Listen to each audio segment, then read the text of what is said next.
Go inside the Crimson Tide. Tider Insider TV with Rodney Orr and Gary Harris. Good evening, everybody, and welcome in to another edition of Tider Insider TV, presented each week by Buffalo Rock. Tonight, ice cold Pepsi Cola. Rodney, it's almost. It's frozen. It's not ice cold. It's frozen. I like a little ice in mine. You don't? Yeah, it's fine. Alongside Rodney Orr from TiderInsider.com, I'm Gary Harris. And Rodney, we haven't had to do this in a long time. The first time this season, actually the first time since last November, when Alabama played LSU, but we've got to discuss a Crimson Tide loss on this program. Alabama falling to Texas A&M on Saturday afternoon into Saturday evening at Bryant-Denny Stadium, 29-24. A lot of pop and circumstance surrounding this game. Coach Bryant's former A&M players were invited back, many of whom were on the famous Junction team. A lot of those guys came back. Alabama honored all of its first-team All-Americans throughout history that came back. Great rapport between the A&M fans and the Alabama fans, and then the game started, and Johnny Manziel and company just jumped all over the Crimson Tide, 20 first-quarter points. And Alabama made a valiant comeback in the game, but really the start of the game just doomed the Tide, Rod. Yeah, it really did. You know, we talked about last week, Gary, Alabama was going to need some points. They were going to need to come out aggressively. And but, you know, the one thing about Johnny Manziel, Gary, that you really don't, you see him on TV, you know he's a great player. We talked ad nauseum about how good he was last week, but you really don't know how quick he is until you get an opportunity to see him, even from the press box. I mean, he looks so much faster and quicker than he does on TV. And so you have to imagine it took Alabama a little time to get adjusted to it. And once they did, they were fine. But look at this play right here. I mean, there's probably not another quarterback in the country, certainly not another redshirt freshman quarterback in the country, unless it's a kid from Oregon, who can make a play like that. I mean, he kept his composure in front of 101,000 people. It was just phenomenal. Rod, I'm not going to disagree with anything that you said. Having said that I'm not going to disagree, I am going to point out something, though, and I know you can't simulate Johnny Manziel in practice, even with Blake Sims, who I would think does a pretty good job of trying to play him on the scout team. You still have to see it up close and personal. But Alabama did know based on film what they were getting into, and it wasn't just the defense that got flat-footed. No. It was 7-0, and then A.J. McCarron throws on a tip ball his first interception of the season that led to 7 points. I mean, the team, I'm talking about Alabama, just didn't seem to have the needed energy and enthusiasm to start off in a game like this. This is the number 1 ranked team in the country. This is the best defense in the country, or so we thought. And to get down 20-0, I'm not sure there's an excuse for that, regardless of how good Johnny Manziel is. Well, no, again, but I think, you know, offensively, Alabama's defense, or I should say Alabama's offense, did not really give Alabama's defense much help early on, Gary. How many 3-and-outs did they open with? 3. They had the pick that set up a touchdown. I thought Alabama's defense after the first quarter played magnificently. When you look at it, Texas A&M had 172 total yards in the first quarter, 20 points. After that, they only had 247 yards and 9 points. You know, you cannot do much better than that over 3 quarters against that offense, against that quarterback. How disappointing is it that a team that was near the top of turnover margin all season long has gone -5 the last 2 weeks? I mean, how do you explain it? I mean, you know, it's just been a situation where they've turned the football over, unfortunately, and that's been the difference in the game. You look at this game, for instance, there's a pick right there that cost Alabama 7 points. You talk about T.J. Yeldon's fumble, cost Alabama some points. The earlier interception in the game on the second series, A&M converted into points. You're talking about a big turnaround there in terms of points, the point margin. 3 home losses the last 3 years, all gut-wrenchers. 28-27 against Auburn in 2010 after the Tide led at 24-0 last year, 9-6 in overtime to LSU, and this one. You see the stat sheet, Alabama actually came back to have more total yards, and A.J. McCarron passed for a career-high 309 yards, but Johnny Manziel, 345 total yards for him, and, of course, the turnovers there. Big number on the screen, 3-0 in favor of Texas A&M. So Alabama saw its perfect season spoiled on Saturday by the SEC's newest member, 29-24. But even with the loss, the Tide still controls its own destiny in regards to the SEC. And with a little help, Bama could get back in the BCS picture as well. Todd Hoyer has the story. Sometimes they say football is a game of inches. In Alabama's case Saturday night against Texas A&M here at Bryant-Denny Stadium, it was 2 yards. Alabama had it 4th and goal with victory and championship dreams and everything riding on the line and could not convert. After the game, Nick Saban was asked if possibly he could have run the ball behind that huge offensive line, but he was quick to point out, let the second guessing begin. You know, I wish we would have run it just like you, because passing it didn't work. So, you know, and we can sit around, and if we'd have run it, you know, you would be asking me why we didn't throw it. So it really, you know, however you want to, you know, that's a play that we worked on. It was a pick play. They were in man-to-man. The guy that had the first guy is the guy that took the guy in the flat. So they kind of pushed it off, and you know, we didn't execute the pick well enough, and didn't get the play executed. So I'm not going to criticize the call, but I'm like everybody else. When it doesn't work, I wish we'd have done something else. It's just a quick play. It's just a one-hit wonder. You throw it on 3 steps, and you know, it's just a play we repped over, and the guy just cut under it. You can question everything and go back and say you would rather do this, but yeah, I just think we didn't execute. You know, I think Coach Nuss called a great game. We just didn't do a good job of executing. Now, with the loss, Alabama surprisingly still controls their own destiny when it comes to the SEC championship game. All they will have to do is defeat their bitter arch rival, the Auburn Tigers, in 2 weeks. Now, as far as the national championship game is concerned down in Miami, well, the Tide's going to need some help from other teams if they want to play in that game. But if you recall, 2 out of 3 Nick Saban's national championship teams have finished with 1 loss. Reporting from Bryant-Denny Stadium, Todd Hoyer, WVUA Sports. And let's discuss that a little more, Rod. Granted, the first thing Alabama has to do is take care of business, win these last 2 regular season games, then beat Georgia in the SEC championship game. But there is some tough games left for Oregon, Kansas State, and Notre Dame. If Alabama does what it should do, there is a chance that they could still, they're number 4 in the BCS, they could still wind up in the BCS championship. It is, certainly is, and you mentioned, and USC could help Alabama out a lot. They still play Oregon, or they could possibly play Oregon in the Pac-12 championship game, as well as they certainly have a regular season game still left with Notre Dame. But, you know, Gary, when you talk about the championship game, I think right now the main thing is, you know, Alabama still has 2 games in the regular season left. They're going to be heavily favored against Western Carolina, obviously, and Auburn as well. But, you know, when you look forward, they're going to have the SEC championship game against a very, very talented Georgia team. So I think right now the focus has to be on, you know, what you have left that's set. And then, you know, hopefully opportunities will create a situation for Alabama to maybe have a chance to go down and play in Miami. And let's not minimize the opportunity to win an SEC championship. That's a big deal in this league. The nation's toughest conference. If you can win a conference championship, it's still a great year whether you play for the BCS championship or not. It is. It really is, you know, Gary. But when you look at this team, I mean, and I know you've been following it a long time. It kind of reminds me of 1978 and 79, and I say that from this standpoint. You know, unfortunately, I think this team will ultimately be judged on the national championship, because I think that was the expectation of this team. And you know, let's just be honest about it. I think when you look back 78 and 79, those 2 teams, the expectations was national championship. I don't want to say national championship or bust, because that sounds a little bit, you know, overboard. But I think when you look at this team right now, all they can do is focus on, you know, what they have, the opportunities that they do have, and there is still a chance, as you mentioned, for that national championship. And when I say that, I want to make sure that I understand. It's certainly not a bad season if they don't get the opportunity to. I mean, because they could still finish 13-1. Right. Well, there's still a lot of football to be played. We'll see what happens. Still to come tonight on Tide or Insider TV, Alabama has the Iron Bowl to prepare for. But first up, Tide will welcome in 1-9 Western Carolina. The Catamounts come to town, and they're not very good. We'll discuss that game next. Also, we'll be taking your phone calls and getting into your emails later on in the program. The number, as always, 205-348-WVUA. That's 348-9882. Or you can email us at titv@wvuatv.com. Stay tuned. The show that takes you inside the Crimson Tide, the one, the only Tide or Insider TV, presented by Buffalo Rock, will return right after this.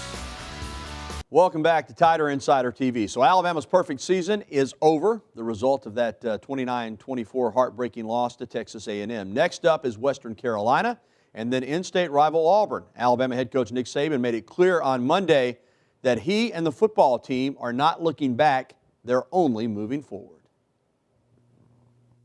you know, we need to look forward in a positive way to what we want this football team to be remembered as, accomplish, and there's a lot of things moving forward that we can accomplish.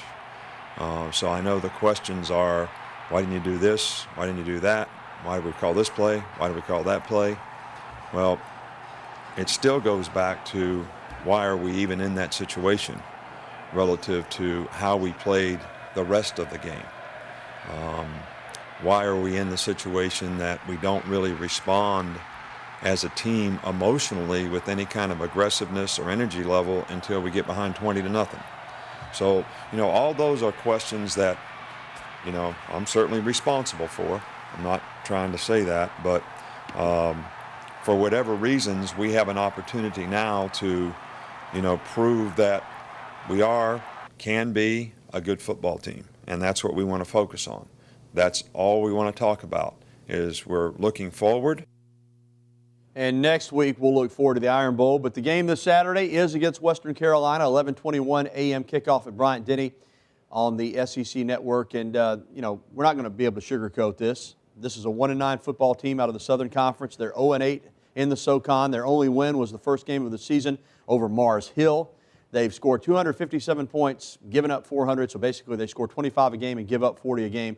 They're not a good football team, even at the 1AA level. So I guess for Alabama, as Nick Saban likes to say, it's always about us, what we do, and I guess that's certainly how you have to approach this game, although I'm sure some game planning will be going on for Auburn and Georgia as well this week. Could very well be. I know this game is coming at a pretty good time because Alabama's a little beat up. You know, they've certainly been emotionally beat up the last 2 weeks. Those are two extremely tough games. Gary, I don't think there's been but 3 or 4 teams that's ever beat 3 top 15 teams in a row, and Alabama had that opportunity against Texas A&M. It didn't happen. So, you know, this game, I think, comes at a really good time. Hopefully we'll give Alabama an opportunity to rest up some of those guys that are beaten up and, you know, start moving forward. All right, let's take a closer look at the Catamounts, give you a little bit of a background on them. Mark Spear is the head coach. Last week they lost 45-24 to Chattanooga. They're 1-9 on the season. Troy Mitchell, their quarterback, is a dual threat guy. He can run it and throw it. Wide receiver Jacoby Mitchell leads them in receptions, yards, and touchdown catches. A couple of linebackers to make a lot of tackles for them are Rock Williams and Cortland Carson. Again, that's 11:21 a.m. kick coming up on Saturday at Bryant-Denny. Well, still to come on Titv. Rodney and I will have our predictions on Bama and Western Carolina. And don't forget to give us a shout here on the program if you want to get involved with the show, 205-348-WVUA. That's 348-9882. Or you can email us at titv@wvuatv.com. Your phone calls and emails are on the way. Stay with us. The Southeastern Conference announced on Monday that Alabama's home game against Auburn on November the 24th will kick off at 2:30 p.m. and be televised by CBS. It will mark the 5th consecutive season that CBS has telecast the Iron Bowl. Alabama won last year's game 42-14 at Jordan-Hare Stadium, but of course just 2 years ago, Alabama had its heart broken by Cam Newton and the Tigers 28-27.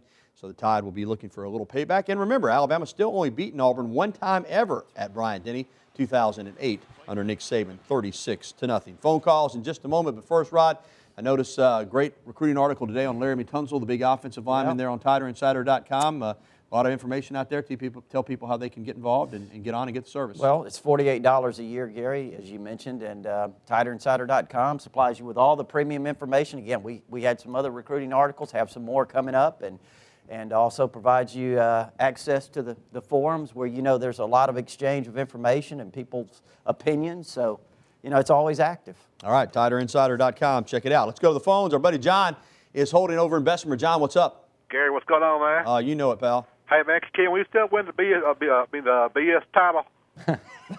You mean the BCS? I think he left the C out of there, did he? Yes, we talked about earlier. Absolutely. I mean, there's still a lot of football left. You know, let me just say this. If Alabama can lose a game, anybody in the country can lose a game. You know, Notre Dame, give them a lot of credit, but they've won a couple that, you know, they probably should have lost. Oregon still has Stanford, Oregon State, and probably either USC or UCLA to go. Kansas State has Baylor and Texas. So, yeah, it can happen. But as Rodney said earlier, all Alabama can focus on right now is taking care of business in these final 2 games and then getting to the SEC championship and winning that one. Because I promise you, if they lose to Georgia, they're not going to play for any championships. Yeah, and I mean, it's very important. You talk about the SEC championship, but, you know, there's a lot of recruiting that goes on in the state of Georgia. Alabama has been very successful. I know that, you know, Georgia certainly does not like the fact that Alabama's been able to come in and raid some of the top recruits in that state, and a win over Alabama would certainly, you know, help them to some extent in that regard. But, you know, and it's for the SEC championship. And like you mentioned last year, Gary, Alabama won the national championship but did not win the SEC. That's right. All right, let's go back to the phones and go up to Fayette and talk to Gary. Gary, what's up? Not much. I would just like to know, how come Alabama keeps losing these big ball games at Denny Stadium? The last 3 years they've lost to, you know, Auburn, LSU, and Texas A&M. Well, Gary, it starts with the fact that they played 3 really good football teams. Let's don't forget that. Auburn won the national championship, went 14-0. LSU went 13-0 last year before losing in the national championship to Alabama, and this Texas A&M team may be playing as well as anybody in the country. So that's where it starts. Now, do I understand your concern? Absolutely. You know, you like to take care of your home field, and Alabama could have won every one of those games that you mentioned. They didn't win any of them, but you know, that goes with big boy football. Playing in this league, whether it's home or on the road, well, there's some tough games. You hit the nail on the head, Gary. Anytime you play that kind of competition, and those were very competitive games. You know, all of those games that you mentioned, they lost to LSU by, what, 3 last year? What was the Auburn? By a point in 2010, and then this one was by 5. And you know, those were very close games, and, you know, the competition's stiff. And let's not lose sight of the fact, I think over the last 64 games, Alabama's 57-7. That's pretty good. Yeah, about the best in the country. Gary, or I should say Gene, is in Northport. Gene, what's going on? Hey, how's it going, guys? Very well. Just a question, you know, the last 2 or 3 losses that Alabama sit there and had over the course of the last couple of years, they got away from doing what they usually do in running the ball instead of trying to throw the ball more than what they've run it. You know, you get down to the 5-yard line with 4 minutes left to go, and you've got a 350-pound nose tackle. Why do you not sit there like they're doing running the clock? But why do they not sit there and run the ball down their throat and make us stop them on 4 downs? And I'll hang up and listen. Gene, Rodney and I have been asked that question a lot. In fact, we got a couple of emails very similar to that question. I knew we would get that. And you know, it's a legitimate question. There's no doubt in my mind. First of all, I agree with you. I think at that point in the game, you still had time to get the ball back. Alabama would have gotten it back if they hadn't had the offsides on the punt. You've got those big offensive linemen. You know, Eddie Lacy, we're hearing, might have had, you know, suffered a concussion a little bit prior to that last series, but I would have run it. I would have run it 3 times, and if I'd wanted to throw it on a predetermined route on the 4th down, you could still do that. But I don't know. He's the play caller, Doug Musselmeyer. He gets paid a lot of money to make those decisions. He decided to go in a different direction, only 1 called run in that series, but I'm with Gene a little bit there. Well, I'm kind of like this. You know, when you're in 2 situations, overtime, for example, I think the most important thing on 1st down is to get positive yardage. When you're inside the 10-yard line, 1st and goal, I think the most important thing on 1st down is to get positive yardage. And, you know, in Alabama's situation, the way they do that more successfully is running the football. And you have that offensive line. We talked about that. You know, those guys certainly are, you know, among the best offensive line in the country. You have 2 really good backs, and you know, but they made the decision to do what they did, and certainly you can't change that. And you know, as Nick Saban has said, Gary, what if they would have completed a pass for a touchdown? Then nobody would really be talking about it. But again, I do think that, you know, I was a little surprised on 1st down that they threw. On 4th down, I really didn't have a problem with throwing it at that point. My problem was the play. A 3-step, get it out of your hand, predetermined route, pick play. Nobody got picked. You had 1 guy covering 2 guys. I like an option route where you may be out of the shotgun, you give the quarterback a chance to see the field. If 1 guy's not open, I mean, they knew from the time they took the snap where that ball was going. It's a hit or miss. You heard A.J. McCarron say it earlier. This time it missed. Alabama lost the game. All right, we're going to take a timeout. More phone calls and emails after this. Give us a call, 205-348-WVUA, if you'd like to get in on the show. We'll be back after this. All right, we are really up against the clock, so we're going to have just time for 1 phone call this segment. Let's go down to Moundville and take a phone call from another Gary. Great name. Gary, what's up? Hey, how you doing? Very well. I just got a question. Do you think Alabama's defense is going to allow Western Carolina to score a touchdown on us, or you think it's going to be scoreless? Well, Gary, we'll have our predictions here in just a moment, so you'll find out for sure. But I'll say this, it's going to be very tough for Western Carolina to score if Alabama comes to play. Let me just say that. We'll have our predictions, though, speaking of that, coming up right after this break. We've got to try to catch up on time. We'll be back to we'll tell you, I should say, if we think they will score Western Carolina against Alabama right after this. Welcome back, everybody. Predictions in a moment. But first, you'll notice again that Rodney and I are being outfitted by the Locker Room located on the University Strip, a Tuscaloosa tradition since 1964. It's the home of original elephant wear. Rodney and I, you and I go by to see Rush and Alex and the guys all the time. And not only will they sell you some great clothes, they'll help you get sized, outfitted, whatever you need. It's a full-service clothing store, and it's a great place to go to get ready to go to the games. Yeah, it certainly is, Gary. And they have everything you want. Certainly, as Gary mentioned, not only shirts, but ties, pants. I noticed some pants, Gary, that had elephants on there yesterday. You got a pair of those? I do, actually. Pullovers, suits, the whole deal. Get by and see the good folks at the Locker Room. All right, prediction time, Rodney. We're going to waste a lot of time on this. Alabama, Western Carolina. How bad do you think the Tide will win? Well, you don't want me to waste any time. I'm going to answer his question. It's 45-0. I don't think they're going to score. I'll do you one better. I'll go you one touchdown better. I'm picking 52-0. Now, you know, could Western Carolina pick up a touchdown at garbage time? Sure they could, but I don't think Alabama's going to be in any mood to fool around with a team that is, quite frankly, not very good. All right, before we go, we got some special guests in studio tonight, and let's go ahead and introduce them. Larry Baker and his stepson, Walt Laracy. They purchased the auction item, A Night with Insider TV at the Tailgating with the Stars, the annual fundraiser to benefit Sprayberry School. Established in 1974, Sprayberry educates students with disabilities, autism, multiple needs, and behavioral disorders for the Tuscaloosa County school system. Glad to have them with us tonight, and it's dinner time. So Walt and Larry, Rodney, his wife Tracy, some of the crew, we're all headed over to Buddy's Rib and Steak in Northport. Man, that's a good place to eat. Come out and join us about 7:15. We'll talk some football with you tonight at Buddy's. And remember, if you missed the show, you can catch it on our website anytime you like, WVUATV.com. For Rodney Orr and everybody here at Titv, I'm Gary Harris. Have a good evening, everybody. Good night.